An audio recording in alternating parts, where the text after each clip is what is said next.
नमस्कार। आकाशवाणी से प्रस्तुत है समाचार प्रभात।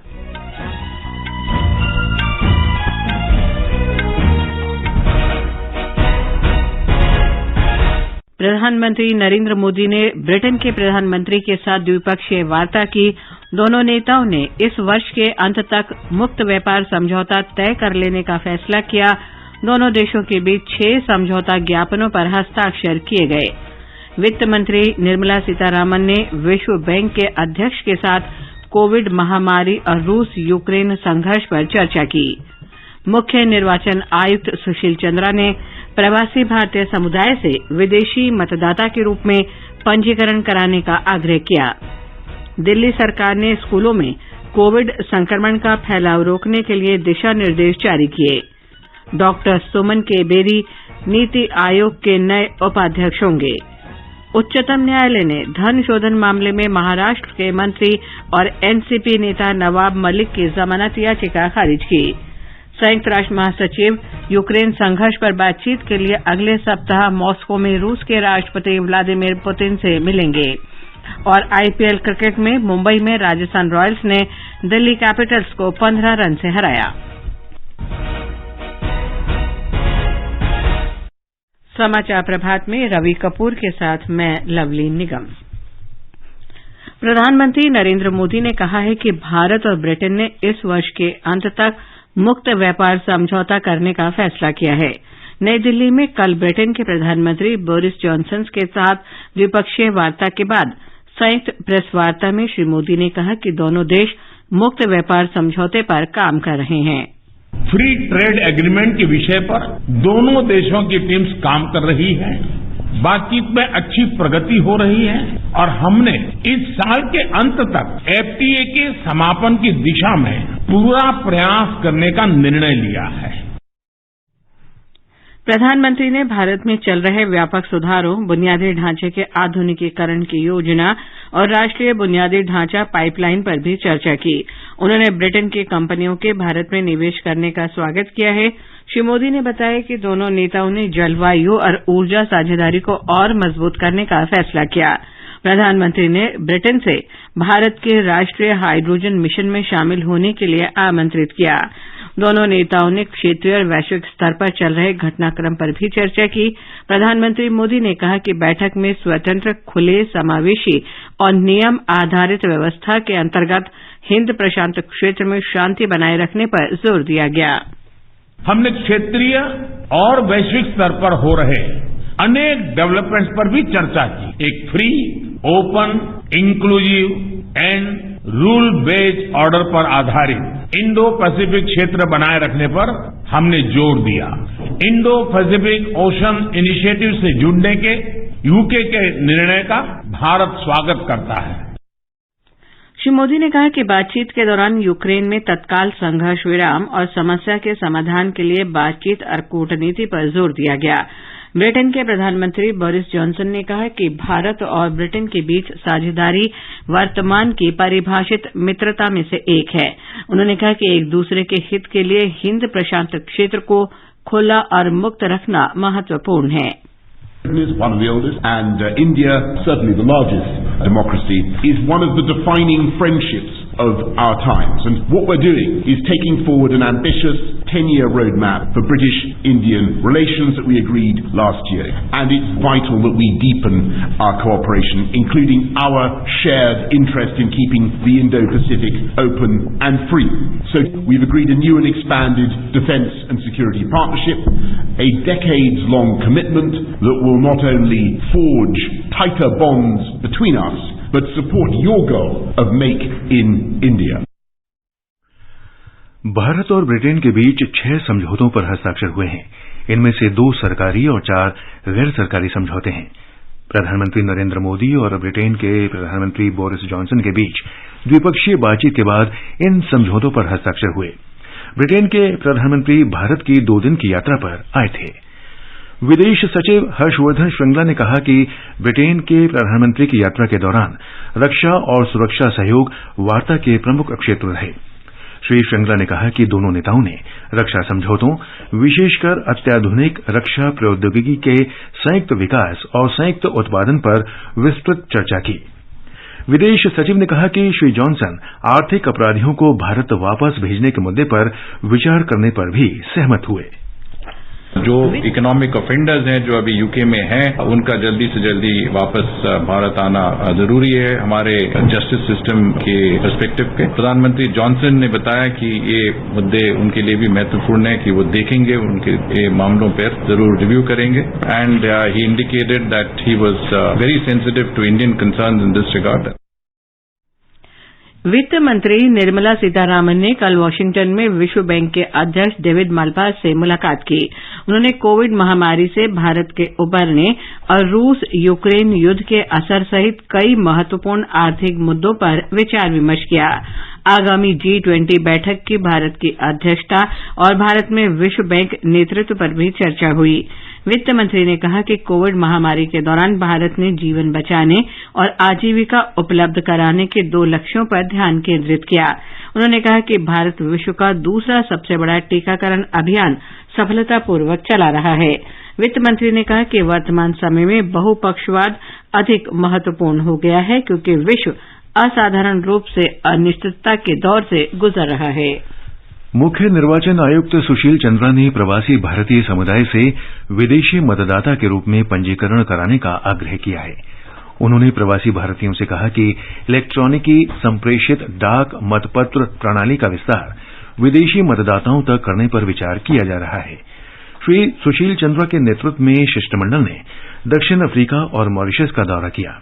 इस दौरान दक्षिण अफ्रीका और मॉरिशस के निर्वाचन आयोग के साथ कई बैठकें हुई और दोनों देशों के प्रवासी भारतीय समुदाय के सदस्यों से भी बातचीत हुई। मुख्य निर्वाचन आयुक्त ने भारतवंशियों से विदेशी मतदाता के रूप में पंजीकरण कराने का आग्रह किया। श्री चंद्रा ने बैठक के आयोजन के लिए दक्षिण अफ्रीका के निर्वाचन आयोग अध्यक्ष की सराहना की। मुख्य निर्वाचन आयुक्त ने मॉरिशस के निर्वाचन आयुक्त इरफान अब्दुल रहमान के साथ भी मुलाकात की। उन्होंने कहा कि पिछले कुछ वर्षों से भारत में चुनावों को समावेशी बनाने की दिशा में व्यापक प्रगति हुई है, जिससे महिलाओं, दिव्यांगों और वरिष्ठ नागरिकों की चुनाव में भागीदारी बढ़ी है। केंद्रीय गृह मंत्री अमित शाह आज बिहार के भोजपुर जिले के जगदीशपुर में विजयोत्सव को संबोधित करेंगे। 23 अप्रैल 1858 को ब्रिटिश सेना पर महान स्वतंत्रता सेनानी वीर कंवर सिंह की विजय के उपलक्ष्य में इस समारोह का आयोजन किया जा रहा है। वीर कुंवर सिंह ने 1857 के विद्रोह का नेतृत्व किया था। ब्यौरा हमारे संवाददाता से। जगदीशपुर के दुलौर मैदान में 3 लाख स्क्वायर फीट में विशाल पंडाल बनाए गए हैं, जहां आज एक साथ 15,000 तिरंगा लहराकर इतिहास रचने का लक्ष्य है। इसके लिए 1.25 लाख राष्ट्रीय ध्वज मंगवाए गए हैं। राष्ट्रगान के गायन के दौरान एक साथ सभी ध्वज लहराएंगे और उपस्थित लोग जन गण मन गाएंगे। आजादी का अमृत महोत्सव कार्यक्रम के तहत आयोजित हो रहे इस समारोह को रिकॉर्ड करने के लिए Guinness book of world record के 1400 वॉलंटियर्स की टीम जगदीशपुर में कैंप कर रही है। आकाशवाणी समाचार के लिए जगदीशपुर से मैं कृष्ण कुमार लाल। रक्षा मंत्री राजनाथ सिंह 1971 के बांग्लादेश मुक्ति संग्राम के युद्ध नायकों के सम्मान में आयोजित समारोह में भाग लेने के लिए आज असम जा रहे हैं। असम सरकार ने बांग्लादेश मुक्ति संग्राम में प्राण न्यौछावर करने वाले और भाग लेने वाले राज्य के सशस्त्र बल कर्मियों को सम्मानित करने का निर्णय लिया है। इसके लिए गुवाहाटी में विशेष कार्यक्रम का आयोजन किया गया है। राज्य सरकार कुल 105 युद्ध नायकों को सम्मानित करेगी। इसमें मुक्ति संग्राम में जीवन बलिदान करने वाले 9 कर्मी भी शामिल हैं। असम के राज्यपाल प्रोफेसर जगदीश मुखी कार्यक्रम में मुख्य अतिथि होंगे। ये समाचार आकाशवाणी से प्रसारित किए जा रहे हैं। समाचार प्रभात में आपका फिर स्वागत है। राष्ट्रीय राजधानी दिल्ली में कोविड के बढ़ते संक्रमण को देखते हुए दिल्ली सरकार ने स्कूलों में कोविड संक्रमण का फैलाव रोकने के लिए मानक संचालन प्रक्रिया जारी की है। इसमें कोविड संक्रमण रोकने के लिए स्कूलों में अपनाए जाने वाले कई एहतियाती उपायों की रूपरेखा है। एक रिपोर्ट।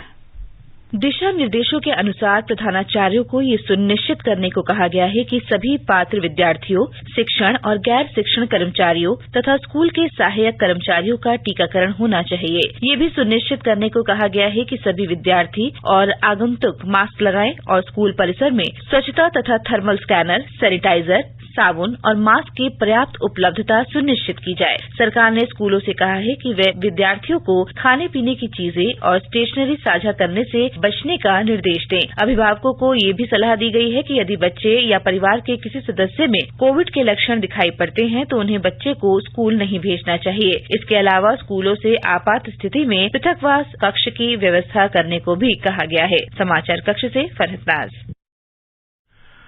राष्ट्रीय राजधानी दिल्ली में कल कोरोना के 1042 नए मामले दर्ज किए गए।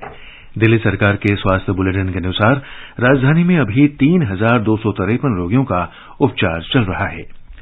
भारत में कोविड टीकाकरण 187 करोड़ 44 लाख के आंकड़े को पार कर गया है। स्वास्थ्य और परिवार कल्याण मंत्रालय ने कहा कि कल 17 लाख से अधिक टीके लगाए गए। मंत्रालय ने बताया कि अब तक 12 से 14 वर्ष आयु वर्ग के बच्चों को 2 करोड़ 44 लाख से अधिक टीके लगाए गए हैं। अब तक 2 करोड़ 63 लाख से अधिक एहतियाती डोज पात्र लाभार्थियों को लगाया जा चुका है। चीन ने कहा है कि कोविड महामारी के कारण भारतीय विद्यार्थियों की स्वदेश वापसी में देरी हुई है, जबकि चीन ने महामारी के दौरान कई देशों के विद्यार्थियों को चीन से जाने की अनुमति दे दी है। भारत के विद्यार्थियों की वापसी से संबंधित एक प्रश्न के जवाब में चीन के विदेश मंत्रालय के प्रवक्ता ने शुक्रवार को कहा कि चीन कई विकल्पों की तलाश कर रहा है और उम्मीद है कि भारत के विद्यार्थी जल्द ही सुरक्षित वापस जा सकेंगे। डॉक्टर सुमन के बेरी को नीति आयोग का नया उपाध्यक्ष नियुक्त किया गया है। वे 1 मई से कार्यभार संभालेंगे। कार्मिक, लोक शिकायत और पेंशन मंत्रालय के आदेश में कहा गया है कि नीति आयोग के वर्तमान उपाध्यक्ष डॉक्टर राजीव कुमार 30 अप्रैल को अपने पद से कार्यमुक्त हो जाएंगे। डॉक्टर सुमन के बेरी इससे पहले नई दिल्ली में national council of applied economic research के महानिदेशक के रूप में काम कर चुके हैं। उच्चतम न्यायालय ने धन शोधन मामले में महाराष्ट्र के मंत्री और राष्ट्रवादी कांग्रेस पार्टी नेता नवाब मलिक की जमानत याचिका खारिज कर दी है। न्यायमूर्ति डीवाई चंद्रचूड़ और सूर्यकांत की पीठ ने कहा कि जांच अभी शुरुआती चरण में है। शीर्ष अदालत ने कहा कि वो बॉम्बे उच्च न्यायालय के 15 मार्च के आदेश में हस्तक्षेप नहीं करेगी, लेकिन नवाब मलिक कानून के अंतर्गत उपलब्ध अन्य उपायों का उपयोग कर सकते हैं। इस बीच मुंबई की एक विशेष अदालत ने धनशोधन और आतंकवाद के लिए धन उपलब्ध कराने के मामले में नवाब मलिक की न्यायिक हिरासत 6 मई तक बढ़ा दी है। प्रवर्तन निदेशालय ने धनशोधन रोकथाम अधिनियम के अंतर्गत नवाब मलिक को 23 फरवरी को गिरफ्तार किया था। मलिक को कल विशेष अदालत के न्यायाधीश RN रोकड़े के समक्ष पेश किया गया। निदेशालय ने आतंकवाद के लिए धन उपलब्ध कराने के मामले में मलिक के खिलाफ आरोप पत्र बृहस्पतिवार को दायर किया था। आगे बढ़ने से पहले मुख्य समाचारों पर एक नजर। प्रधानमंत्री नरेंद्र मोदी ने ब्रिटेन के प्रधानमंत्री के साथ द्विपक्षीय वार्ता की। दोनों नेताओं ने इस वर्ष के अंत तक मुक्त व्यापार समझौता तय कर लेने का फैसला किया। दोनों देशों के बीच 6 समझौता ज्ञापनों पर हस्ताक्षर किए गए। वित्त मंत्री निर्मला सीतारामन ने विश्व बैंक के अध्यक्ष के साथ कोविड महामारी और रूस यूक्रेन संघर्ष पर चर्चा की। मुख्य निर्वाचन आयुक्त सुशील चंद्रा ने प्रवासी भारतीय समुदाय से विदेशी मतदाता के रूप में पंजीकरण कराने का आग्रह किया। दिल्ली सरकार ने स्कूलों में कोविड संक्रमण का फैलाव रोकने के लिए दिशा निर्देश जारी किए। डॉक्टर सुमन के बेरी नीति आयोग के नए उपाध्यक्ष होंगे। उच्चतम न्यायालय ने धन शोधन मामले में महाराष्ट्र के मंत्री और एनसीपी नेता नवाब मलिक की जमानत याचिका खारिज की। संयुक्त राष्ट्र महासचिव यूक्रेन संघर्ष पर बातचीत के लिए अगले सप्ताह मॉस्को में रूस के राष्ट्रपति व्लादिमीर पुतिन से मिलेंगे। और आईपीएल क्रिकेट में मुंबई में राजस्थान रॉयल्स ने दिल्ली कैपिटल्स को 15 रन से हराया। कंपटीशन की अगर आप कर रहे हैं तैयारी, तो उनके लिए ऑल इंडिया रेडियो पर हम लाए हैं अभ्यास, एक ऐसा कार्यक्रम जिसमें आप पूछेंगे सवाल व्हाट्सएप नंबर 9289094044 पर, या फिर ईमेल करेंगे abhyas.airnews@gmail.com पर, और हमारे विशेषज्ञ देंगे इसका जवाब। आपका अभ्यास हमारा प्रयास। इस कार्यक्रम की चौथी कड़ी आज प्रसारित होगी। इस कड़ी के लिए विषय है अर्थशास्त्र। आकाशवाणी समाचार को इस कड़ी के लिए व्यापक प्रतिक्रिया मिली है और देश भर से रिकॉर्ड संख्या में प्रश्न प्राप्त हुए हैं। नई दिल्ली के श्रीराम कॉलेज की अर्थशास्त्र की एसोसिएट प्रोफेसर डॉक्टर मल्लिका कुमार प्रश्नों के उत्तर देंगी। कार्यक्रम आज रात 9:30 बजे FM गोल्ड पर प्रसारित किया जाएगा। ट्विटर @AIR न्यूज अलर्ट या YouTube channel AIR news official और न्यूज ऑन AIR ऐप पर भी कार्यक्रम उपलब्ध रहेगा। संयुक्त राष्ट्र महासचिव एंटोनियो गुतेरेस रूस के राष्ट्रपति व्लादिमीर पुतिन से मुलाकात के लिए 26 अप्रैल को मॉस्को जाएंगे। रूस यूक्रेन संघर्ष के बीच उनकी इस यात्रा की घोषणा हुई है। श्री गुतेरेस मॉस्को में रूस के विदेश मंत्री सर्गेई लावरोव से भी मिलेंगे। संयुक्त राष्ट्र के एसोसिएट प्रवक्ता एरिकेनको ने कहा कि श्री गुतेरेस यूक्रेन में तत्काल शांति बहाली के उपायों पर बातचीत कर सकते हैं। यूक्रेन में युद्ध समाप्त कराने के प्रयास में संयुक्त राष्ट्र महासचिव ने दोनों देशों के नेताओं को अलग अलग पत्र लिखकर उनसे मिलने का अनुरोध किया है। वित्त मंत्री निर्मला सीतारामन ने कहा है कि वर्तमान वित्तीय वर्ष में भारत की आर्थिक वृद्धि दर 8.9% रहने का अनुमान है। ये दर विश्व की सभी प्रमुख अर्थव्यवस्थाओं में सर्वोच्च है। उन्होंने कहा कि ये देश की समायोजन क्षमता और मजबूत आर्थिक बहाली को दर्शाता है। वित्त मंत्री ने वाशिंगटन में विश्व बैंक की विकास समिति की बैठक में कहा कि भारत ने दुनिया के सभी देशों को स्वेच्छा से कोविन प्लेटफॉर्म उपलब्ध कराया और वो आगे भी जनहित के लिए अन्य मंचों से सहयोग उपलब्ध कराने को तत्पर है। हिमाचल प्रदेश में लगभग 93% ग्रामीण परिवार नल के जरिए जलापूर्ति से जुड़ चुके हैं। जल जीवन मिशन के शुरू होने के बाद 8,42,000 से अधिक परिवारों को नल से जलापूर्ति सुविधा मिल चुकी है। हमारे संवाददाता ने बताया है कि राज्य में सभी स्कूलों, आंगनवाड़ी केंद्रों, ग्राम पंचायतों और सामुदायिक स्वास्थ्य केंद्रों में जल जीवन मिशन के अंतर्गत 100% जलापूर्ति नल के माध्यम से हो रही है। जल जीवन मिशन लोगों, विशेषकर महिलाओं और ग्रामीण समुदायों की सक्रिय भागीदारी से राज्य में एक जन आंदोलन बन गया है। मिशन के तहत अब तक 17,27,518 ग्रामीण परिवारों में से 16,04,000 से अधिक घरों को नल के पानी की आपूर्ति से जोड़ा जा चुका है, जबकि राज्य के 4 जिले, 24 प्रखंड, 2,312 ग्राम पंचायत और 14,590 गांव हर घर जल बन गए हैं। कठिन भौगोलिक परिस्थितियों के बावजूद किन्नौर और लाहौल स्पीति के आदिवासी जिलों और ऊना और चंबा जिलों के शुष्क क्षेत्रों के सभी घरों में भी नल लगाए गए हैं। हिमाचल प्रदेश का एकमात्र आकांक्षी जिला चंबा जिला भारत का 1वां हर घर जल जिला बन गया है। वहीं दूसरी ओर राज्य के 17,000 से अधिक स्कूलों, सभी आंगनवाड़ी केंद्रों, ग्राम पंचायतों और सामुदायिक स्वास्थ्य केंद्रों में 100% नल से पानी की आपूर्ति है। केंद्र सरकार ने भी राज्य में जल जीवन मिशन के क्रियान्वयन और जल गुणवत्ता सर्वेक्षण में हिमाचल की सराहना की है। संजीव सुंदरियाल, आकाशवाणी समाचार, शिमला। आजादी के अमृत महोत्सव के अंतर्गत आइए अब सुनते हैं आकाशवाणी की विशेष प्रस्तुति आजादी का सफर। आजादी का अमृत महोत्सव।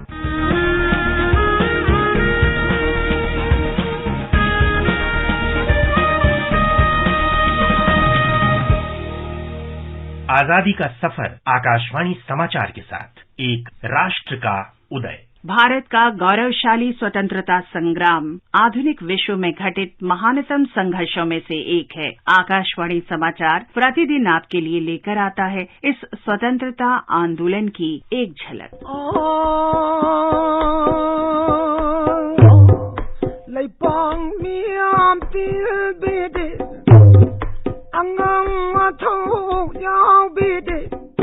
अठारह 1891 के एंग्लो मणिपुर वॉर के युद्धवीरों को श्रद्धांजलि अर्पित करने के लिए 23 अप्रैल का दिन मणिपुर में प्रत्येक वर्ष होंगजोम दिवस के रूप में मनाया जाता है।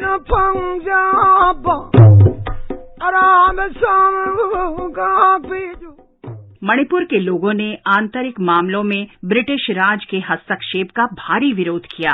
मार्च 1891 में ब्रिटिश सेना ने युवराज तिकेंद्र जीत को गिरफ्तार करने के उद्देश्य से पहली गोली कांगला पर चलाई। 24 मार्च को पूरे दिन चली लड़ाई के बाद ब्रिटिश सेना ने संघर्ष विराम घोषित कर दिया। कांगला में जन प्रतिनिधियों और ब्रिटिश प्रशासकों की बैठक बुलाई गई। इस दरबार के लिए 5 ब्रिटिश अधिकारी भेजे गए। जब बातचीत नाकाम हो गई तो मणिपुर के लोगों ने ब्रिटेन के प्रतिनिधि मंडल पर हमला कर दिया। मणिपुर में ब्रिटिश राज की गंभीर स्थिति को देखते हुए सिलचर, कोहिमा और टामू से ब्रिटिश आर्मी के 3 शक्तिशाली रेजिमेंट भेजे गए। इधर टामू से ब्रिटिश टुकड़ी को आगे बढ़ने से रोकने के लिए मेजर जनरल रुद्र सिंह यंगखोइबा और वांगखेर कपा के नेतृत्व में थाउबल से 700 मणिपुरी सैनिक भेजे गए।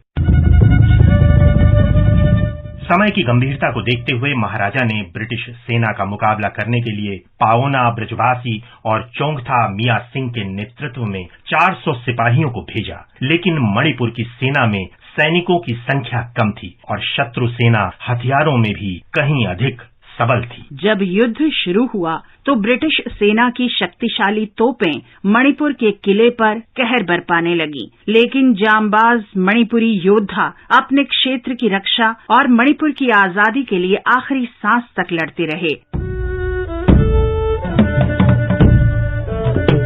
मणिपुर ने हमलावरों के खिलाफ मोर्चा संभालने के लिए 3 सुरक्षा स्थल बनाए थे। पहला पलेल में, दूसरा ककचिंग में और तीसरा खोंगजाम में। तोहराम्बा टंका, हुम्बोंग सूबेदार, लेसांग जमादार और अथोकपा दीवान सहित अनेक मणिपुर वासियों ने अपने प्राण न्योछावर कर दिए। आमने सामने की लड़ाई में मारे गए लोगों में 2 तंगखुल नगा समुदाय के लोग भी थे। 27 अप्रैल 1891 को ब्रिटिश सेना ने कांगला पर कब्जा कर लिया। इस युद्ध के नायक मेजर पाओना ब्रजवासी को मणिपुर के लोग देशभक्ति और बहादुरी का आदर्श मानते हैं।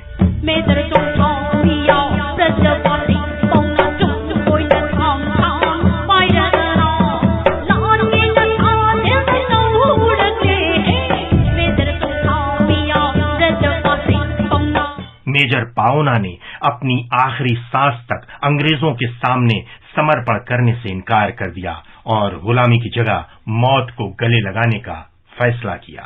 इस युद्ध में अपनी बहादुरी का लोहा मनवाने वाले अन्य योद्धाओं में मेजर चोंगथा मिया, चेंगलेन सना, मेजर खुम्बांग, लोईतुम्बा जमादार, केईसा जमादार, खाइरांग खोंगजा और कई अन्य शामिल थे। मणिपुर में पारंपरिक खोंगजोम पर्व के रूप में इन योद्धाओं की वीरता की गाथा एक पीढ़ी से दूसरी पीढ़ी तक हस्तांतरित हो रही है।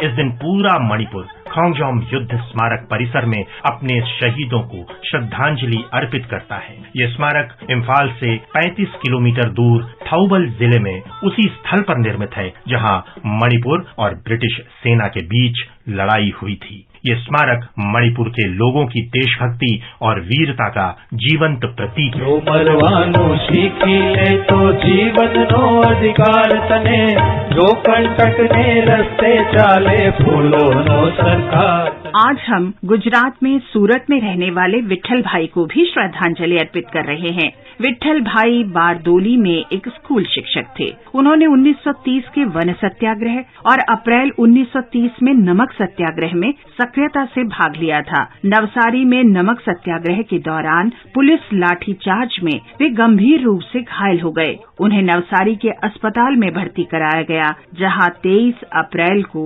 उनकी मृत्यु हो गई। इस साहसी देशभक्त विट्ठल भाई को हमारा शत शत नमन। आज हम राव सिंह का भी स्मरण कर रहे हैं, जो ब्रिटिश इंडियन आर्मी में लुधियाना रेजिमेंट के सैनिक थे।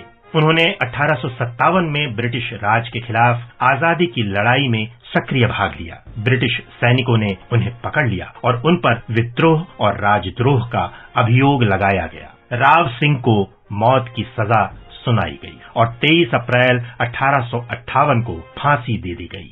इस अमर शहीद राव सिंह को आकाशवाणी समाचार का नमन। और अब आकाशवाणी समाचार के साथ आजादी का सफर की ये कड़ी यहीं संपन्न होती है। कल फिर मिलेंगे अगली कड़ी के साथ।